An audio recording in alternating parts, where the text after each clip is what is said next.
Index ফাংশনটা আমরা কিভাবে ব্যবহার করতে পারি। দেখো এইখানটাতে আমাদের একটা ডেটাবেস আছে, এই ডেটাবেসে কিছু ফেমাস পার্সনের নাম দেওয়া আছে।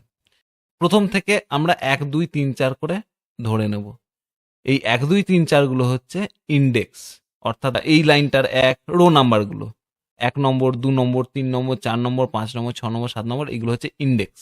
এখন আমরা অ্যাক্সেস করতে পারি কিভাবে, দেখো ইন্ডেক্সটা পুট করব, সঙ্গে সঙ্গে আমাদের রিকোয়ার্ড আউটপুটটা দিয়ে দেবে, আনসারটা। আগে সিনট্যাক্সটা দেখে নি, ইন্ডেক্স, তারপরে হচ্ছে একটা অ্যারে মানে এইখান থেকে এত দূর পর্যন্ত রিপ্রেজেন্ট করা হয়েছে এটা দিয়ে। এটা আমি পরে শিখিয়ে দিচ্ছি কিভাবে আমরা লিখব।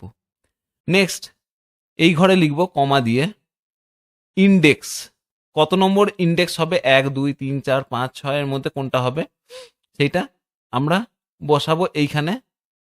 এটা সেই ঘরটাকে রিপ্রেজেন্ট করছে, যে ঘরে বসাবো, এই যে এই ঘরে বসাবো, তাই এই ঘরটা রিপ্রেজেন্ট করছে। দেখো এখানে ক্লিক করে দিই একবার, দেখো G19, কমা দিয়ে 2 মানে এই ডেটাবেসের কোন কলামটা আমরা অ্যাক্সেস করতে চাইছি।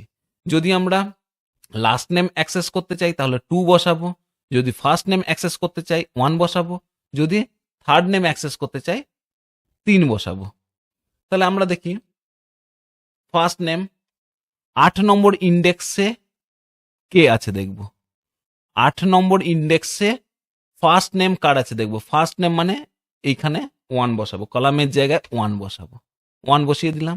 দিয়ে দেখি 8 নম্বর ইন্ডেক্সে কে আছে, 1 2 3 4 5 6 7 8, কল্পনা। ধরো আমরা দেখতে চাইছি 4 নম্বর ইন্ডেক্সে কে আছে, 4 নম্বর আছে বিরাট, 1 2 3 4 বিরাট আছে। এরপরে আমরা ধরো দেখতে চাইছি 2 নম্বরে কে আছে, 2 দিলাম, এন্টার। দেখো 1 2 রবীন্দ্রনাথ। এবার যদি আমরা লাস্ট নেম অ্যাক্সেস করতে চাই কিচ্ছু না, জাস্ট এখানে যেহেতু এটা সেকেন্ড কলাম সেহেতু এখানটাতে 2 বসিয়ে দেবো। টেগর, 2 নম্বরে টেগর আছে। এবার যদি 5 নম্বরে দেখতে চাই কে আছে, 5 নম্বরে দেখি, 5 নম্বরে আছে ছেত্রী, এই যে ছেত্রী, ঠিক আছে। এরপর যদি আমরা ধরো অর্থাৎ 3 নম্বর কলামটা অ্যাক্সেস করতে চাই তাহলে এখানটাতে 3 দেব, 3। 5 নম্বর ইন্ডেক্স যার, আর রোল কি ছিল দেখি, 1 2 3 4 5, ফুটবলার। বা আমরা এখানে যদি 8 বসাই, 8 নম্বর ইন্ডেক্সে দেখো দেখাচ্ছে অ্যাস্ট্রোনট, দেখি 1 2 3 4 5 6 7 8, অ্যাস্ট্রোনট।